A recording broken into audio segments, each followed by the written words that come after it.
જય સ્વામિનારાયણ મિત્રો US immigration ખાસ કરીને F4 કેટેગરીમાં ઘણા લોકોના એવા સવાલો હોય છે કે મારા છોકરાને 22 વર્ષ હતા તો એ છતાંય વિઝા ન મળ્યા અને ફલાણા છોકરાના કે છોકરીને 23, 24 કે 25 વર્ષ કે 26, 27 વર્ષ હતા છતાંય એમને વિઝા મળી ગયા.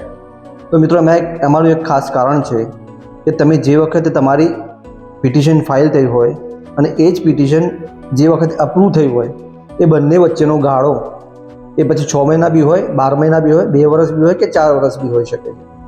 તો એ ગાળો જે થયો હોય એ ગાળો એ લોકો 21+4 એટલે કે વય મર્યાદા 21+4 21 વર્ષ અને 4 મહિના છે.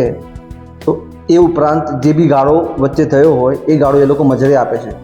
એટલે કે જે વખતે તમારો વિઝા કોલ અથવા તો તમે ઇન્ટરવ્યૂ માટે જાઓ છો એ વખતે તમારા છોકરા અથવા છોકરીની ઉંમર 21+4 અને જે તમને ગાળો મજરે મળ્યો છે એ 6 મહિના બી હોય કે 12 મહિના બી હોય તો એ એમાં પ્લસ કરીને જેટલી ઉંમર તમારી કરંટમાં થતી હોય જો એ ક્રાઇટેરિયામાં આવતો હોય તો એ લોકો તમને તમારા છોકરાને વિઝા અપ્રૂવ કરી આપે છે.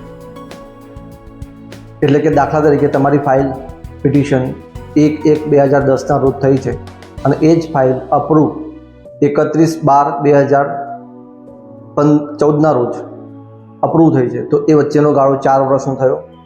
તો તમારા સન અથવા ડોટરની ઉંમર 21+4 અને ઉપર બીજા 4 વર્ષ થાય ત્યાં સુધી એ વિઝા માટે એલિજિબલ ગણાશે. પણ હા, એટલી ઉંમરે પણ તમારો સન અથવા ડોટર એ અનમેરિડ હોવા ફરજિયાત છે. આ જ રીતે એમના રૂલ્સ એન્ડ રેગ્યુલેશનમાં આવતું હોય તો વિઝા ઓફિસર તમારા છોકરા અથવા છોકરીના વિઝા અપ્રૂવ ચોક્કસથી કરી દેશે. છતાં ઘણા કેસોમાં એવું થતું હોય છે કે એલિજિબલ હોવા છતાં વિઝા ઓફિસર વિઝા નકારી કાઢે છે અથવા તો રિજેક્ટ કરે છે છોકરા અથવા છોકરીના.